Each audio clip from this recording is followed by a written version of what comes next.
As Audio. ¿Veremos a Varela al fin en una Varela? ¿Alemania es Alemania? ¿Tendrá sucesor el meme de Buyaco Saka? Si aún existiera el Imperio Romano, ¿tendría un equipazo?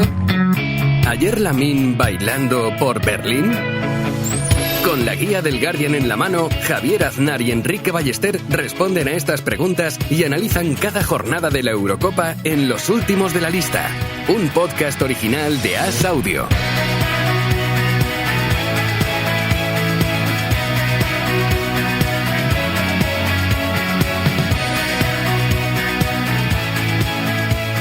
¿Cómo estás, Enrique Ballester? ¿Qué tal, Javier? Pues aquí estamos, con ganas de charlar de una manera más tranquila, quizá menos encorsetada, de la Eurocopa, de fútbol, de lo que nos preguntan nuestros oyentes y de jugar también a ¿Quién te gusta más? Que estamos descuidando un poco la dosis mensual de ¿Quién te gusta más? Que recomiendan 9 de cada 10 psicólogos, no sé, quizá. Pues empezamos por haciendo algún ¿Quién te gusta más? Dispara, Enrique, que me siento bien hoy, fresco para hacer un ¿Quién te gusta más?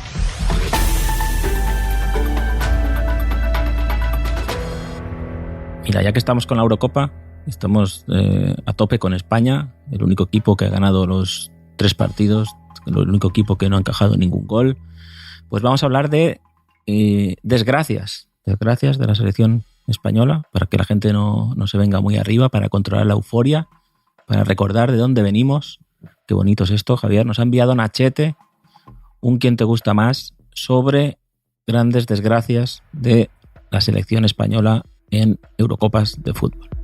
Bueno, quizá dice grandes, quizá no sean tan grandes algunas, ¿no? Pero bueno, de esto va.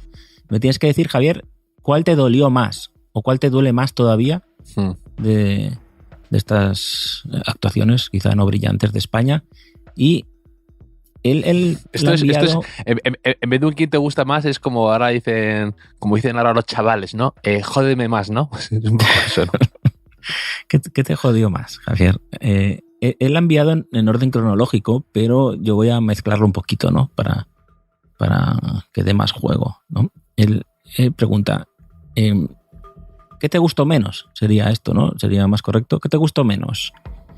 La eliminación de la Eurocopa del 2000, el penalti de Raúl al limbo contra Francia, o la última eliminación también en los penaltis, en este caso en una tanda y contra Italia.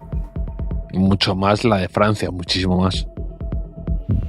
Pero es por la edad esto, ¿no? ¿O por qué? No, y bueno, aparte de que no habíamos ganado nunca nada, es verdad que la de 2000 España jugó bien, fue ese partido que hemos comentado de Munitis volviendo loco a Thuram, lo vimos cercanos, lo vimos cerca, era esa especie de Francia absolutamente casi invencible y perfecta. Y me dolió más porque lo acariciamos un poco y es verdad que éramos más jóvenes y no habíamos ganado nada, pero me fastidió más con el penalti ese trágico de Raúl, pues fue todo más, me pareció más doloroso esa derrota. Es que ahí había mucha ilusión con esa selección, porque Camacho toma el relevo de la selección de Clemente, que había muchas polémicas, ¿no? Muchos líos alrededor. Y un poco como que se instaura ahí una paz social alrededor de la selección. Hace grandes partidos. España en la clasificación, los 9 goles a Austria, ¿recuerdas? Con el póker de Raúl. El 2-0 a Yugoslavia, que hay una foto icónica, ¿no? El gol que marca Raúl a pase de Guardiola. Y se abrazan ahí, ¿no? Al principio era una selección muy ofensiva, con Guardiola, Valerón en el medio, con un poco los nuevos tiempos, ¿no? Empezó Molina de portero, aunque la lió y luego entró Cañizares, ¿no? Era como... Y había mucha ilusión alrededor. No sé si incluso el mítico partido de Ildue fue antes o después, no sé muy bien, porque Michel Salgado ya había ganado la Champions con el Madrid, no sé si estaría ahí, pero sí que fue un poco... a los que solo habíamos conocido casi la selección de Clemente, fue como un golpe de realidad de decir, bueno, quizá no fuera Clemente el único problema, ¿no? Que igual es que esto es muy difícil, ¿no? ganar y demás. Sí. Pues sí. Bueno, tenemos que seguir, Javier. ¿Qué te gusta más? Que yo no sé jugar. Yo lo inventé, pero no sé jugar porque me enredo. La eliminación del 2000, penalti de Raúl, del 2000, o la eliminación del 2004 en la fase de grupos, en aquella selección de Iñaki Sáez, que el último partido fue una derrota contra Portugal que nos dejó fuera.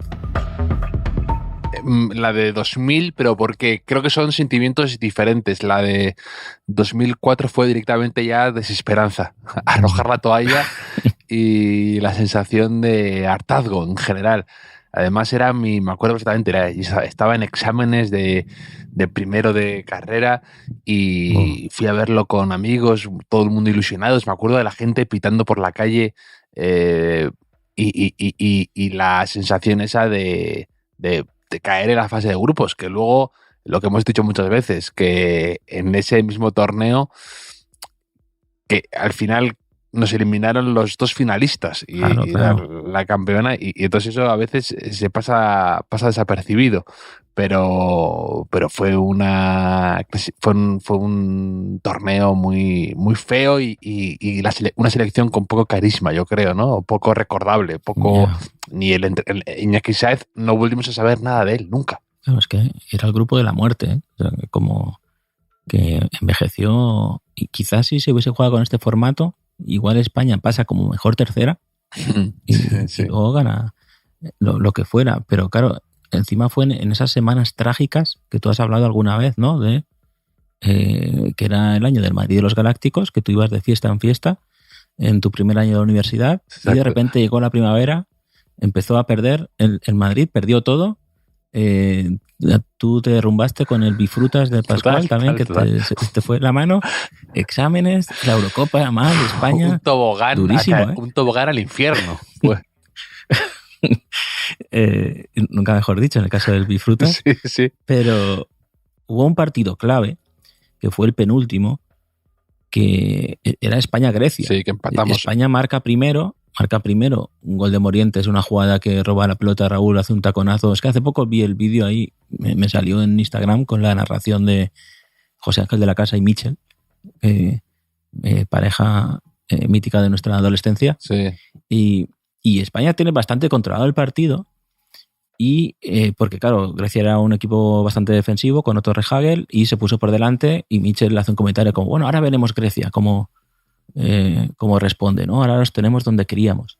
Y de la nada, Sartas se inventa un pase buenísimo, un pase ahí en una transición, y empata a Grecia, ¿no? Que habría cambiado muchísimo, era el segundo tiempo al final, ¿no? Sí. Y yo ese momento lo escuché por la radio, porque yo había estado viendo el partido, pero tenía que ir a recoger a la estación a Delia, que era mi novia, y como tú, estaba en el primer año de universidad, pero en Valencia, y fui a la estación a recogerla como un buen novio, ¿no? Y yo siempre tenía esa espina clavada. Increíble lucerada de Enrique Ballester Pibardo, sí. Yendo a la estación y perdiendo un partido de la selección. Shame on you, como dirían. Todos tenemos, no te reconozco. Todos tenemos nuestros muertos en el armario.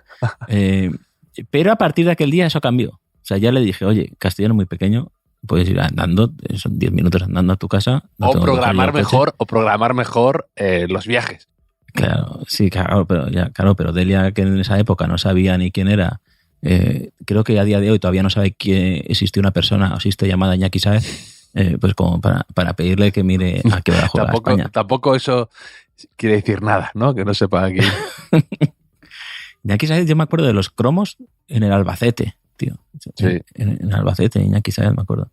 Pero hay que decir que yo siempre me he sentido culpable un poco ahí de que fue por mi culpa. Todo iba bien en esa Eurocopa hasta que yo dejé el partido ahí en la tele y me fui diciendo, no es tan importante esto. Pues sí que lo era. Un poco trayectoria similar al último Mundial. Empieza España muy bien, ilusionando contra Rusia, o en el año pasado contra Costa Rica.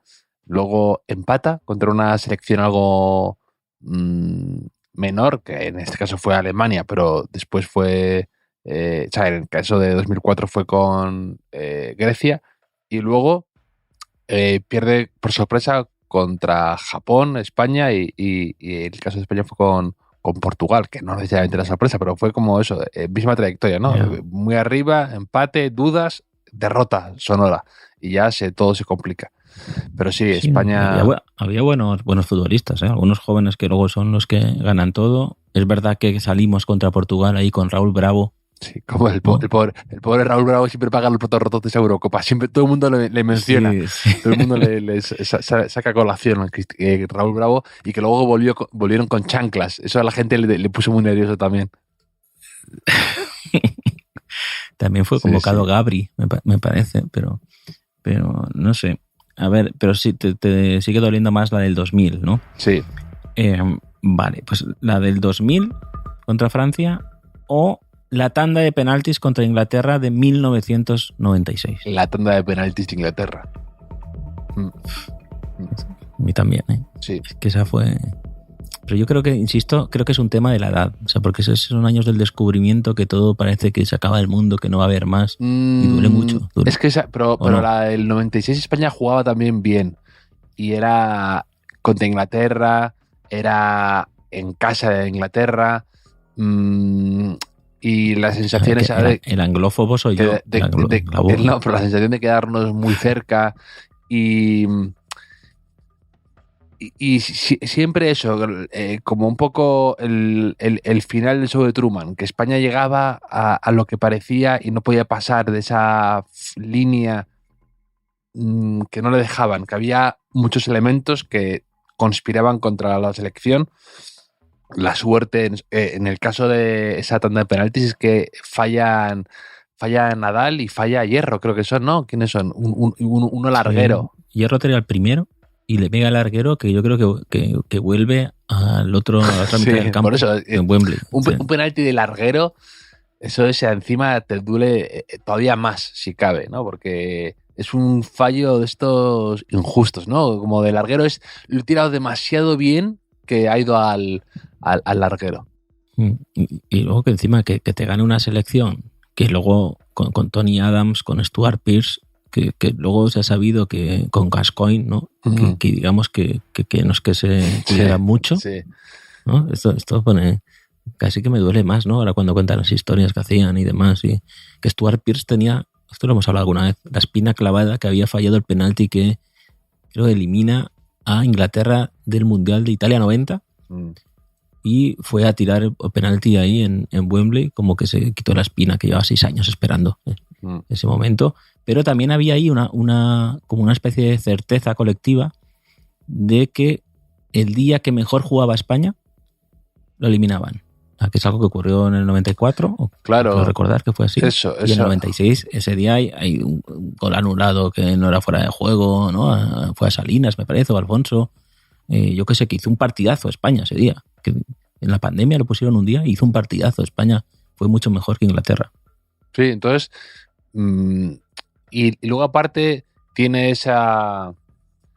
Son derrotas que te desmontan un poco una generación, porque luego en el 98 ya España juega muy mal, el proyecto se desmorona, se pierde la fe, o los propios jugadores, el cuerpo técnico, todo. Fue como una derrota que España jugó muy bien y trajo consecuencias y tuvo eco. Y esas derrotas son muy dolorosas. Aparte, yo con el añadido que te comenté aquí alguna vez, que yo ese año me invitaron a una gala en el Palacio de Festivales en Santander, porque estaba la selección hospedada en Puente Viesgo, concentrada en Puente Viesgo.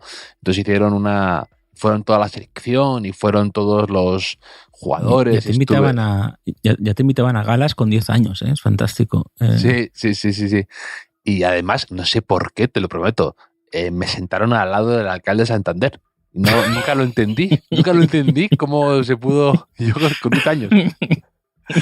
Con 10 años. No sé cómo llegué a esa situación. Yo creo que ¿te sentiste utilizado políticamente? No, pero vieron a un niño, yo creo, tan motivado y que lo vivía tanto, que me acuerdo que le pedí un autógrafo a Mijatovic, que empecé a hablar con Alfonso, que le empecé a dar la turra al pobre Alfonso, me acuerdo de decirle, no, tú tienes que volver al Real Madrid. Y el otro, sí, ya lo vamos viendo. Y yo, no, me lo tienes que decir. Terrible. Fui dando la chapa a cada jugador que me encontraba, hablando con Donato, me acuerdo. Impresionante. Yo no recuerdo además de hablar de tú a tú, ¿sabes? Como de casi con una copa de champán departiendo con ellos sobre la vida, sobre tal. Sí. Es fantástico. Es verdad que Donato fue a esa Eurocopa, Sí, por eso me acuerdo. Y Pizzi, que lo expulsaron contra contra Bulgaria, que lo expulsaron, Rumanía. Juanma López, creo que fue. Era una mezcla interesante de jugadores. Sí, Guillermo Amor, que marca contra Rumanía, un partido que marca Manjarín, el clásico Manjarín. Sí, el clásico Manjarín. Marca primero, empatan y marca Amor y pasan. Me acuerdo hasta el chándal, que era este azul, que ahora como que lo imitan. Sí, con televisión española como en un patrocinando a alguno. Sí, me acuerdo todo. Yo tenía la ropa de paseo de esa selección. Recuerdo que me la compraron para mi cumpleaños. Que claro, yo cumpleaños en junio, pues iba ahí, yo iba como por la calle pensando igual, porque entonces no se llevaba mucho comprar ese tipo, era más comprarte la camiseta y ya está. Igual la gente piensa que voy ahora con la sub 15 o algo así. Muy adecuado para ti, comprarte ropa de paseo, no de un partido, sino de paseo, que la vas a dar más uso tú. Ni siquiera de entrenamiento, Esto es fantástico. Me gusta mucho, fíjate, y creo que estoy de acuerdo contigo, que a veces la ropa de entrenamiento y la ropa de paseo, por así decir, ha molado más que los uniformes y las camisetas oficiales y demás. Creo que ha habido más cosas más guays que se han hecho a veces que han pasado desapercibidas y molaban, sí. Sí, tienen más libertad a lo mejor, ¿no? Pero ese iba a decir joven, pero ni siquiera era joven, ¿no? Ese joven. Niño, ¿no? Ese niño Javier Aznar, ¿qué le hubiese preguntado a Clemente si hubiese tenido ocasión? O ahora me dices que quizá tú le diste la idea de jugar con 3 centrales o algo así. No. Yo en esa época. ¿Tú eras además, pro Clemente en esa época? No, en esa época era un poco pro Clemente. Era una víctima del mainstream. No era muy de Clemente. Eras de los que decías, ¿no? Como yo hacía redacciones en el colegio diciendo ¿por qué no Bailardín? ¿No? Que lo hemos hablado alguna vez. Y también en el 96 ya había polémica, ya me enteraba. En el 94 no, pero en el 96 de que Raúl y de la Peña, como ha ocurrido ahora, un poco con Cubarsí y demás, ¿no? Aunque llevaba más tiempo jugando. Raúl ya era su segunda temporada. Fueron a los Juegos Olímpicos y no fueron a Eurocopa. Y dijo Clemente, a Clemente le faltó tiempo cuando pasó lo de Pedri y todo esto, en decir, yo protegía a esos jóvenes en su día, pese a la presión, y le salvé la carrera, ¿no? Algo así, que parte de razón también podría tener, visto con perspectiva, quizá, no lo sé. En fin, bueno, que queda una. Estamos haciendo un que te gusta más, un poco raro. Me has dicho que te dolió más la del 96, ¿verdad? La de Wembley contra Inglaterra. Pues ya es la final esto. La del 96 o, como nos dice Nachete, la del 2016, que nadie se acuerda qué pasó y cómo fue.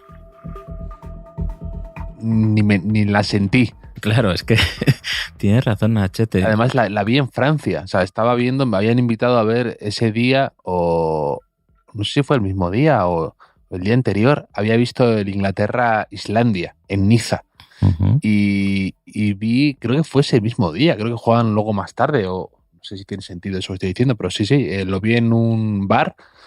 El España-Italia, y es que además no recuerdo a casi nadie de la selección italiana tampoco, de los rivales, que eran un poco jugadores que no han pasado nunca a la posteridad, ¿no? Eder, Pelé, jugadores un poco random. Yo lo he tenido que buscar, o sea, porque era verdad, y he empezado a recordar que el día anterior yo estoy en Gavà, en un playoff de ascenso del Castellón, que es muy cruel, que el Castellón tiene un penalti para subir en la tanda de penaltis, lo falla y termina subiendo el Gavà. Entonces yo estoy destrozado. Por suerte no trabajaba ese lunes, pero recuerdo ver el partido como diciendo, ¿querías caldo? 2 tazas, ¿no? O sea, como Como que Sí. fue una secuencia fatal. Estoy empezando a recordar ahora. Porque he tenido que buscar, Sí, como dices, es una Italia un poco rara, con Pelé, con total. Eder, Parolo, Un Parolo en medio del campo, me acuerdo, Parolo y Giaccherini o algo sí, así, me Giaccherini. acuerdo que había. El primer gol nos lo marca Chiellini y luego ya en el descuento Pelé sentencia, pero claro que es una España muy de entreguerras. Es la última selección del Bosque. Sí, Que es un poco como la de 2006 también, que se mezclan dos aguas, digamos, agua dulce y agua salada, o dos generaciones muy distintas, y no se logra encontrar ahí. O sea, en la de 2006 coinciden pues Xabi Alonso con jugadores ya absolutamente muy veteranos. Pues en esta es igual, ¿no? Que coincide los Sergio Ramos y Piqué con Thiago Alcántara o Bruno Soriano o Lucas Vázquez. Es una mezcla muy rara de jugadores. Mira, Nolito estaba. Nolito titular. O sea, el 11 es De Gea de portero, aunque está Casillas en el banquillo y está Sergio Rico, tercer portero. Sergio Ramos Piqué es la pareja de centrales, con Jordi Alba y Juanfran laterales. Luego el centro del campo sí que es más reconocible, con Busquets, Iniesta, Fábregas, David Silva, Nolito de extremo y Morata arriba. Y luego entran desde el banquillo a Duriz, que se lesiona y lo sustituye Pedro, que había hecho esas declaraciones ahí un poco fuera de tono. Sí. Y Lucas Vázquez entra. Pero claro, es que tú ves la convocatoria y hay jugadores. Está Bellerín. Morata era más pichón en esa época, claro, Sí, además. 2016. Está Bellerín, está San José, está Bartra, bueno, luego Azpilicueta, también jovencillo, Coque, sí. Thiago Alcántara, como has dicho, Bruno Soriano. Y claro, esta es España, que era no estaba todo consumado el relevo y ya había jugadores, ¿no? Un poco de aquel ciclo victorioso de... Un pequeño inciso ahora que le has mencionado. Estarás contento de que está siendo muy alabado Cesc Fábregas como comentarista para Sky, en Inglaterra de la Eurocopa. Está siendo muy alabado. Sí, que lo vi. Y digo, lo tiene todo para Enrique. Es un gran jugador, gran entrenador, con el cómo ha ascendido a la Serie A y gran comentarista, analista. Es que también te digo que he visto... Es el rey Midas del fútbol. He visto unos cortes y Fábregas tiene la capacidad de decir cosas quizá obvias, pero de una manera muy trascendental. Que eso es muy importante, eso para ser comentarista, ¿no? Porque claro, luego dices, y bueno, tampoco dice grandes cosas, ¿no? O sea, como... Pero sí que lo hace bien. Y estaremos atentos, pero yo prefiero que se centre en su carrera como entrenador. Vamos a ver este año en la Serie A, no sé si tendrá ya el carnet, ¿no? Y esas cosas. Y vamos a ver el proyecto del cómo ese, ¿no? Pero sí. Pues ha ganado la Eurocopa del 96, ¿no? Al final. Sí. Yo creo que todas estas cosas que hacemos como siempre gana... el pináculo del dolor. Siempre va a ganar en nosotros el Mundial del 94, Eurocopa 96 y esa época, ¿no? Es lo que yo critico a veces, ¿no? A la generación anterior a la nuestra que idealiza los 80 y nosotros hacemos lo mismo pero con los 90, ¿no? Ellos idealizan ¿cómo se llamaba el balón de los 80? Era el tango, ¿no? El tango. Nosotros hacemos lo mismo con el Cuestra o con el Etrusco, ¿no? Y con las camisetas igual y yo qué sé. Sí, pero yo, por ejemplo, no idealizo a esa selección. O sea, yo creo que había un equipo bueno, pero no tan bueno. Entonces te daba rabia. Yo siempre lo he dicho aquí muchas veces que el punto de inflexión para que España empezara a ganar es cuando los jugadores se empiezan a atrever a salir fuera de España y a competir en otras ligas, y yo creo que eso les hace jugadores más completos, que no hay una razón muy futbolística detrás, pero sí que son jugadores más sólidos, más sin tantos complejos quizá, o sin tantos miedos a según qué escenarios y tal. Entonces cuando empiezan a competir fuera los Torres con los Xabi Alonso, con demás, mezclado con esa base del Barça muy buena, es cuando empiezan a a llegar los títulos. Ya, bueno, y luego también pasa que paras 2 penaltis, una tanda de penaltis, ¿no? Que antes a lo mejor no paraste ninguno y en este formato de torneo a lo mejor todo cambia, ¿no? Y ahí te quitas ahí te desbloqueas mentalmente, ¿no? Como selección y cambia todo, ¿no? Porque creo que es posible que la selección de 2008 tiene que jugar repesca para ir a la Eurocopa. Eso lo he Puede soñado ser, yo. pero 2008 de repente contra Italia había jugadores que habían estado en ese escenario, fuera de su casa, fuera de su hábitat. Te hablo de Cesc Fábregas, te hablo de Xabi Alonso, te hablo de Arbeloa, ¿no? Que también estaba... No, Arbeloa no sé si estaba todavía. Bueno, pues estos jugadores ya estaban de repente ahí y contra Italia casualmente pasa la tanda de penaltis. Pues es porque eran jugadores más hechos o más... que habían estado fuera, pues como a veces te curte irte fuera a estudiar, salir de tu casa, pues con los jugadores también creo que puede pasar lo mismo. ¿Sabes lo que te curte mucho? Es la vida. No, sentarte un día con 10 años al lado del alcalde de Santander y decirle, Alfonso, hazme caso, tú hazme caso a mí, déjate de historia. Sí, sí. Bueno, imagínate la carrera de Alfonso si te hubiese hecho caso y hubiese jurado amor eterno al Madrid en lugar de los tumbos que dio, ¿no? Que ahora es una figura que no es ni del Madrid, ¿no? La gente no asocia ni con el Madrid ni con el Barça del todo, con el Getafe tampoco, que es de Getafe, ¿no? Un poco con el Betis quizá más, ¿no? Es donde más lo quieren, pero es un poco así, ¿eh? Y Alfonso tuvo temporadas, una en el Betis, recuerdo especialmente, de 20 y tantos goles en primera división. El mago de las botas blancas, sí, ¿no? Sí. Le decían y todo esto. Sí, le recuerda más por la Joma, ¿no? Por las botas blancas, que por cómo era como futbolista. Después de graves lesiones, pues jugó muy bien a fútbol. Alfonso Pérez Muñoz. Bueno, no nos desviemos. Yo creo que podemos hacer ¿quién te gusta más? Pregunta, ¿quién te gusta más? Pregunta o algo así, ¿no? Porque Miguel Ángel Balbuena, bueno, es Miguel A. Balbuena, yo creo que será Miguel Ángel, ¿no? Es probable. Reivindica mucho la visión que tuvimos con Don Propia Puerta, que es algo recurrente estas semanas, ¿no? Sigue siendo el pichichi destacado de la Eurocopa. Y nos pregunta que por qué los goles de Don Propia Puerta nunca optan a mejor gol del campeonato o de la temporada. Y porque él dice que tiene mérito esto, porque hacer muy bien una cosa que pretendes hacer bien y para la que entrenas cada día es factible, pero hacer muy bien algo que no quieres hacer es mucho más difícil. Uh-huh. Y que no se ponen en valor los goles. Yo esto lo pongo un poco en duda porque a mí me pasa un poco esto, ¿no? Lo de hacer muy bien algo que no quieres hacer es algo que de alguna manera hay quien piensa que lo hago en el trabajo, ¿no? Porque es algo que no quiero hacer y me siguen pagando por ello, o sea que alguien pensará que lo hacemos bien, ¿no?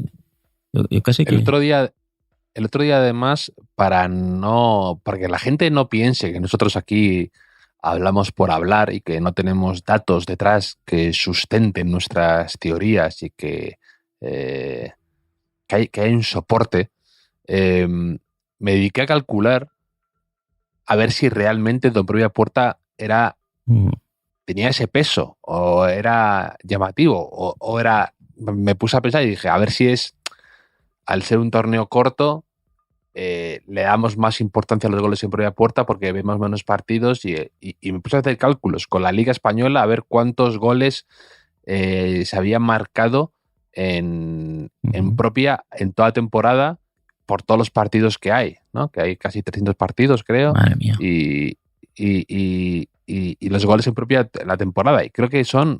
Qué derroche de energía, Javier, para conseguir este dato. Creo que eran 20 goles en propia puerta o algo así en toda temporada, o 20 o entre 20 y eso.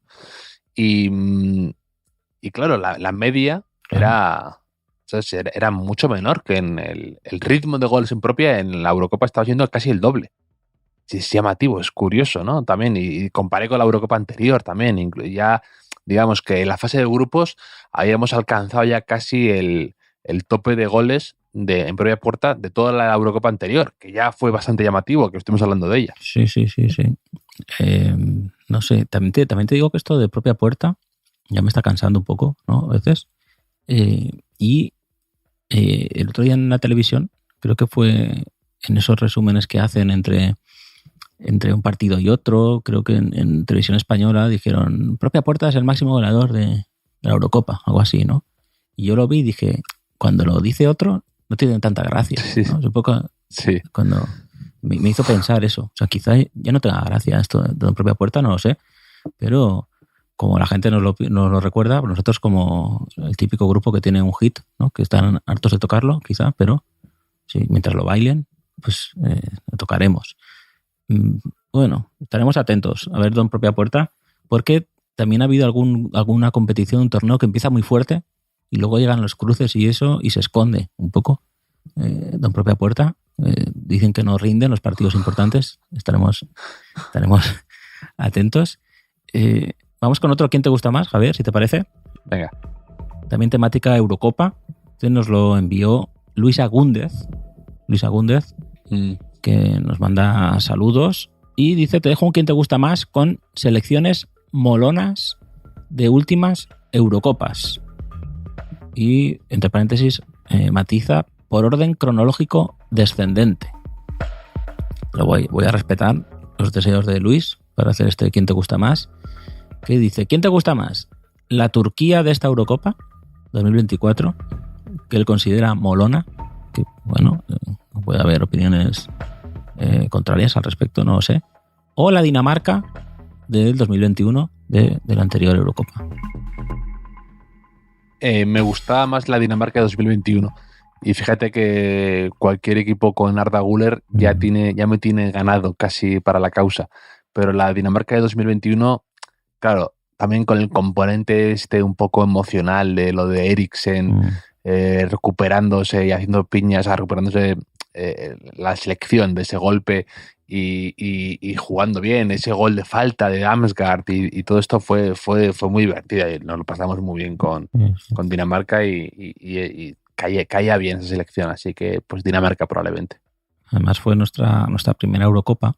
Claro, también. Que esto de Eriksen sucedió, no sé si el primer día el día 2 o el primer fin de semana. Sí, el primer fin de semana de la Eurocopa que dijimos, no, vamos a hacer el podcast, ya vimos que íbamos a tirar la senda de la chorrada, ¿no? Poco, del análisis ligero, y de repente hubo ahí un momento que al final afortunadamente pues se ha resuelto más o menos bien, pero claro, hubo ahí unas horas de máxima preocupación y dijimos, ¿qué? ¿Ahora cómo salimos aquí a hacer el payaso? Sí. ¿No? Sí. Hubo un momento que dijimos, ya nos hemos quedado sin podcast en la jornada 2, porque hubo momentos en los que se decía que se iba a suspender la Eurocopa. Y luego aparte también, ahora cómo hablamos de esto con ligereza y entretenimiento sin ponernos tampoco demasiado serios ni tampoco empezar a opinar como médicos. Claro. Fue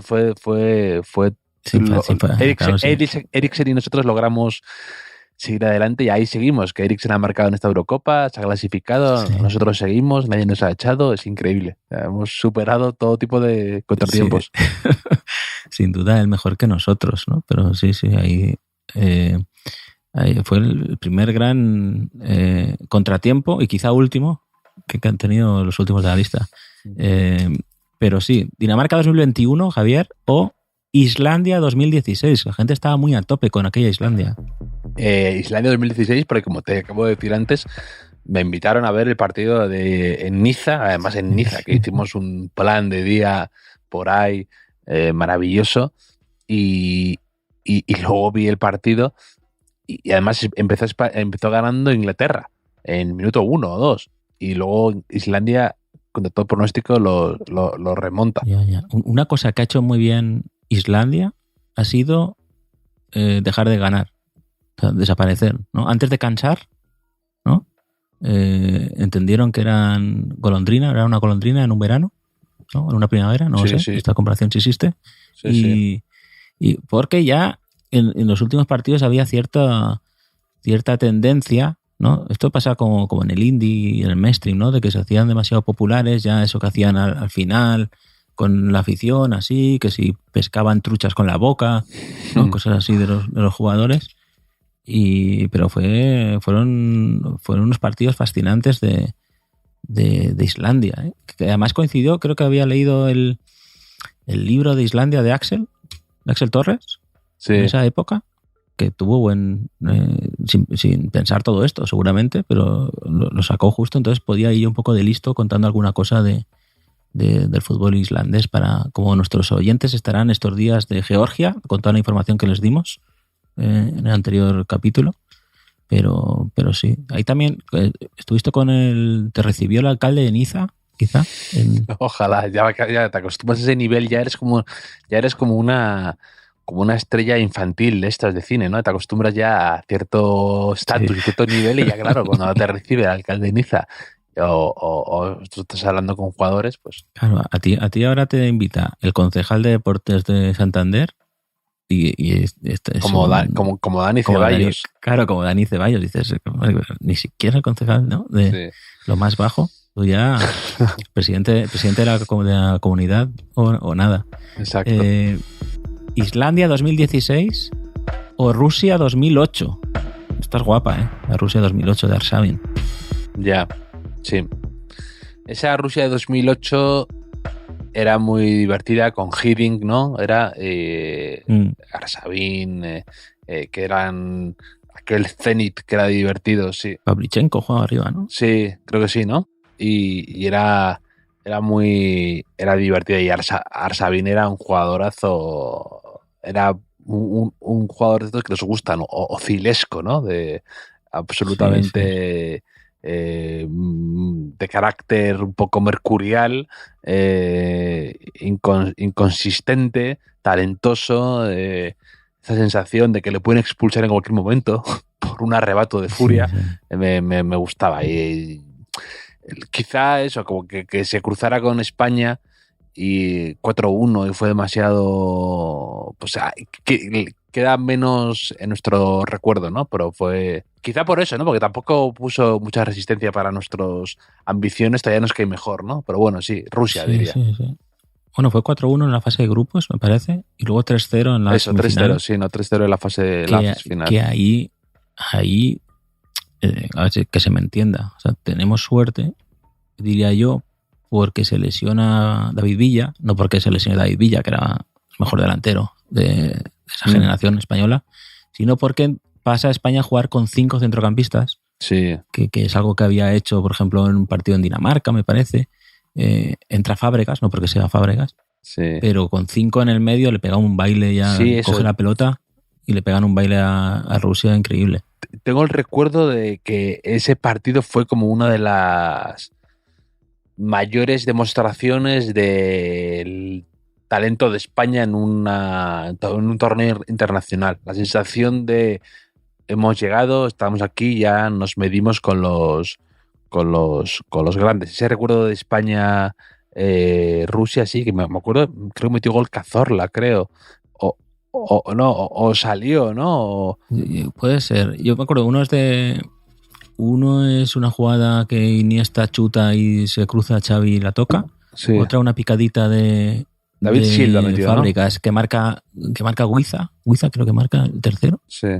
Y el otro igual es de Cazorla, ¿no? No, fue Silva. Cazorla ni fue jugó. Silva, ¿no? Fíjate yo... Silva sí, una jugada un gol muy de zurdito ahí. Sí, es verdad. Sí. Pero sí. También te digo que la Rusia de Arshavin fue una noche. O sea, pero qué noche. O sea, la noche esa contra Países Bajos. Sí. Entonces era Holanda. Fue fantástica. Esto lo tuiteó Luis María Valero, Mondo Moyano, hace unos años, ¿no? Sí. Que tuiteó. Eso que sentimos con Arshavin en 2008, ¿cómo se vuelve a sentir, no? Zirkov, de lateral, me encantaba Zirkov. ¡Guau! Sí, Zirkov, el zurdo, con el pelo rizado. Ese era buenísimo, ¿eh? Buenísimo. Sí, pero ¿has elegido Rusia o Islandia? Ya no me ha quedado claro. Rusia, vale. ¿Repiten esta Eurocopa? Bueno, vamos a hacer con 6 opciones, es que se está alargando un poco. ¿Esa Rusia 2008 o esa Turquía 2008 también? Que yo lo único que recuerdo es que eliminó a Croacia empatando el partido en el último minuto, algo así, a Croacia de Modric, que iba con Luka Modric entonces. Es verdad, sí. Y no me gustó eso, O sea, todavía me duele. O sea, de Turquía 2008, no sé. ¿Recuerdas algo especial de aquella Turquía? Yo no mucho. No, pues Turquía venía de 2002 de haber hecho un buen mundial, ¿no? Que quedó cuarto o quedó tercero. Sí, llega a semifinales en 2002, ¿no? Sí, en 2002 llega a semifinales seguro y pues eso queda tercero o queda cuarta. Que mete un gol muy temprano en el tercer y cuarto puesto. No sé, no me acuerdo, pero sí, que Contra era Corea esa, sería, ¿no? o sea, sí, con Rustu y toda esta gente estaban ahí. Sí. No sé, pasamos de Turquía. Pasamos de Turquía. Entonces la final es contra la República Checa de 1996 como en esa entradilla que nos ha preparado Vicente Zamora. Tú siempre evocas a Poborski 96 como gran descubrimiento. Que no es igual, pero hay algo de Poborski es que nunca lo pronuncio bien, Karastelia, ¿no? El georgiano.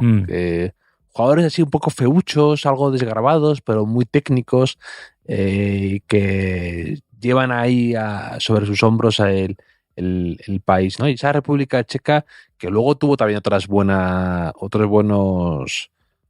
selecciones, con Nedved, que Nedved era espectacular, pero ese Poborski con aquel gol a Portugal de Vaselina, la sensación de llegar hasta la final y que les elimina, además le pierden con el gol de oro, que luego desapareció el gol de oro, que es todavía más extraño, ¿no?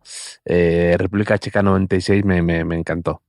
Además, ahí se habla poco que empata República Checa en la final con un penalti que no era. O sea, no era penalti, ¿eh? Pero claro, como era el equipo simpático, nos pareció bien a todos eso un poco, ¿no? Pero sí, yo me acuerdo ahí de Patrick Berger, que lo fichó Liverpool, me parece, ¿no? Sí. También con mucha clase. Y bueno, ahí lo hicieron todos bastante bien de aprovechar el momento que quizás es lo que tenga que hacer los jugadores de Georgia, ¿no? Y de Austria ahora, ¿no? Porque Weichel también lo fichó el Atlético de Madrid, ¿recuerdas? Después del año del doblete, Kouba, el portero que estuvo en el Depor y demás. Weichel, que era primo de Rosicky, que también fue mítico. Rosicky, un jugador de culto. Rosicky sí que era bueno, también muy del Arsenal. A la gente le encanta. A todos los palenquitas les gustaba mucho ese Rosicky que de hecho creo que estuvo a punto de fichar por el Atlético de Madrid precisamente por eso, por el primo. Por el primo de Weichel, o que incluso llegó a probar con el Atlético de Madrid B o algo así. Igual eran los colgados de la República Checa, ¿no? En aquella época, los primos. Pero sí que hay un tipo de jugador que lo fichaba el Arsenal y decías, muy bien. O sea, que era tipo Poborski, tipo Arshavin, tipo Nasri, ¿no? Que decías, esta gente tiene que jugar en el Arsenal. O sea, en el Arsenal ese que dejó de ganar, quiero decir, ¿no? Que son jugadores muy bonitos, ¿no? Pero que quizá luego no eran tan competitivos como otros que había en la Premier, que quizá iban más a lo prosaico, ¿no? Y demás en aquellos años, ¿no? Pero sí, Javier. Entonces, ¿quién gana? ¿República Checa? República Checa del 96, sí. República Checa del 96 en mi cabeza, o sea, era... me quedo atrapado en el 96, como puedes ver, porque ha ganado antes la... Sí. Después de que me dijeras que no idealizas el 96, no sé qué. Ahora molaría hacer uno como con discos, ¿no? de música o algo así también, y que hacerte la trampa para que ganara el 96. Quizás lo preparamos para el próximo episodio, pero en aquella época, República Checa, estéticamente, también era un poco... Era como rollo selección colombiana de los 90 con esos pelos, pero en Europa del Este, ¿no? Un poco. Ahí, total. Que a mí me recordaban a The Kelly Family. ¿Tú recuerdas The Kelly Family? Que era un grupo de música que era The Kelly Family. Y iban todos así, como un poco hippies, ¿no? Con el pelo ahí, un poco folk también, ¿no? Y también yo creo que nos cautivó también esa República Checa capilarmente. Sí. Ahora se dice Chequia, no sé si te has fijado. Sí, también un poco como lo de Holanda. Han recuperado lo de Chequia, por lo visto. De República Checa les parecía muy largo. Creo que la explicación es esa. Como que Chequia tiene más nombre es más fácil de que la gente se acuerde de él. Ya. Por cuestiones de marketing, ¿no? Un país que cambia de nombre. O quizá lo de la República no la tengan muy convencido, ¿no? Y ahora estén buscando un rey un rey de Chequia, que quizá podría ser Poborski, ¿no? El próximo rey checo. No lo sé. ¿Qué te parece? Espectacular, como todo lo que me cuentas. Sí, pues no sé. Es que realmente República Checa podría... ¿tú crees que si se llamara Bohemia? ¿No? Porque yo creo que está en el territorio histórico de Bohemia. Me compro la camiseta mañana. Podrían hacer como Holanda, que era una parte de los Países Bajos, pues llamar Bohemia al país, y si hacen por cuestión de marketing un poco lo de llamarse Chequia, pues ve con todo ya, ¿no? O sea, Bohemia, con esos pelos, ¿no? Y demás. Holanda, de hecho, ¿no te parece la selección de todos? Te lo estaba pensando. ¿No te parece de todos los países y todas las selecciones, de toda la selección que antes hablamos de que no que haya jugado mal, sino que con más ha hecho o ha llegado menos, con una generación impresionante, esa del Ajax, esa mezcla además que era casi perfecta, ¿no? Del el físico de esos jugadores que tenían, de ascendencia. ¿Pero me estás hablando de los 90 otra vez, Javier? Sí, tal vez. ¿Sigues ahí? Sí. No, pero ¿no te parece sí, que el físico, la técnica, también, ¿no? Luego de... la actual también, como que que está ahí, incluso te diría que la selección que menos me ha podido enamorar es la que más lejos llegó, con la del Mundial de 2010. Puede ser. Pero luego, antes y después, creo que ha tenido selecciones increíbles que no han terminado de conseguir grandes cosas y que siempre además mucha gente les cifaba, por así decir, iban con ellos, tenía toda la estética, los uniformes han sido espectaculares algunos años y siempre se han quedado ahí a las puertas. Bueno, ganaron esa Eurocopa del 88, que tenían la mezcla. Sí, pero esa no estábamos, no nos cuenta. Pero esa mezcla de jugadores del PSV, campeón de Europa, jugadorazos, más luego los holandeses del Milan y demás. Y claro, esa que dices que no enamoraba mucho, pero luego piensas, claro, tenía Robben Sneijder en ese momento, era potencial Balón de Oro. Los dos, Van Persie también, ¿no? Van Persie estaba ahí, ¿no? Y claro que tenían jugadores muy determinantes, que igual no jugaba tan bonito, pero sí que tenían jugadores que te ganaban partidos con la gorra, prácticamente. Sí, pero exactamente lo que dices de ganan esa Eurocopa con los Van Basten, Rijkaard y demás. Luego también llega el Ajax ese de los 90, espectacular, que era un equipo casi futurista. Y sin embargo, no en la selección no tienen ese recorrido paralelo, ¿no? Que dices, no, ganan el 88 y luego pueden establecer una especie de, que a veces ocurre, ¿no? De dinastía, ¿no? Pasó con España cuando gana Eurocopa, Mundial, Eurocopa. Pasó con la Francia de Zidane, que gana Mundial, Eurocopa. Incluso con, pues te podría decir, alguna selección, la Italia, que llega lejos varios años seguidos. Pero con Holanda no.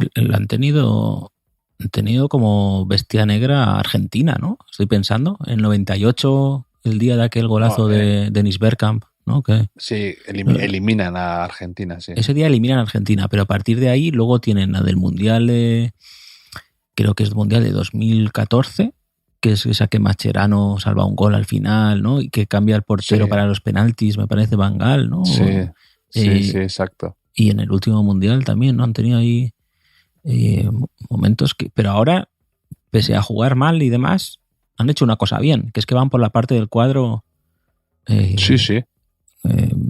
a priori menos complicada, ¿no? Así que igual dentro de unas semanas los encontramos en la final otra vez, ¿no? Y vemos 2000 reportajes de la final de 2010, del gol de Iniesta, la parada de Casillas...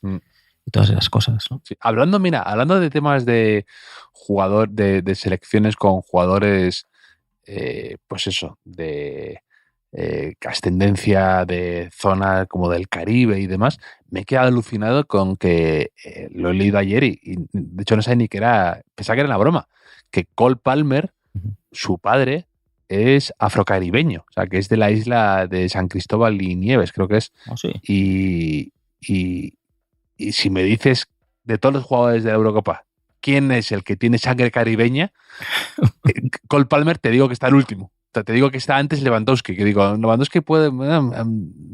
Sí. ¿Y de qué Palmer? ¿De qué país exactamente?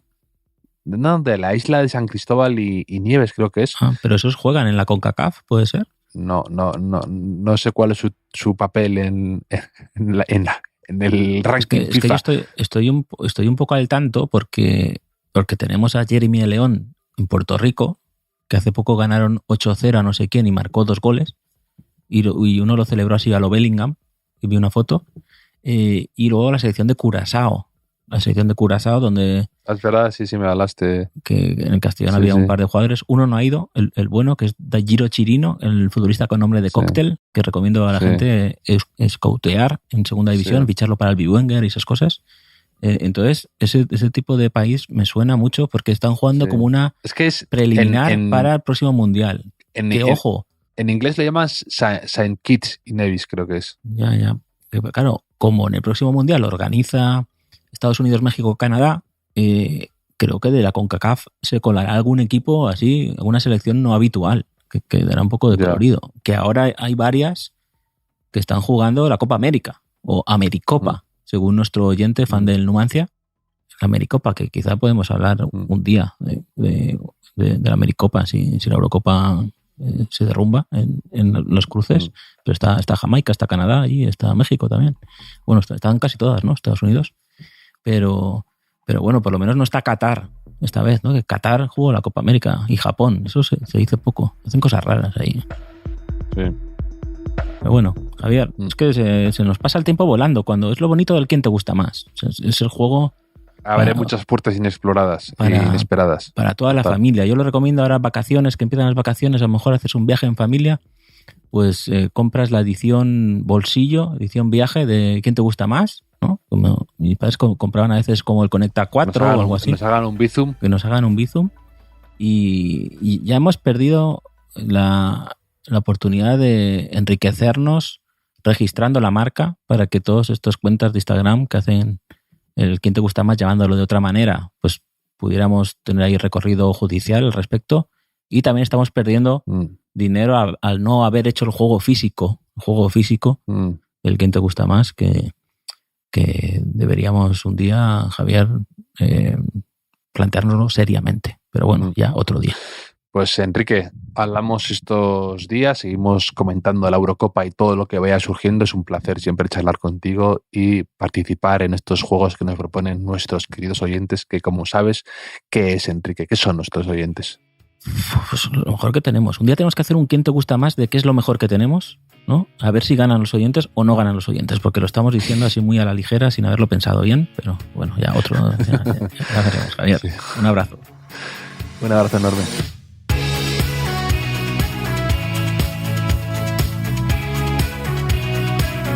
Los últimos de la lista es un podcast original de As Audio con la producción de Javier Machicado y la realización de Vicente Zamora. Síguenos en redes sociales, @asaudio. Puedes escucharnos en la sección de podcast de as.com, en la aplicación del diario As o en tu plataforma de audio preferida.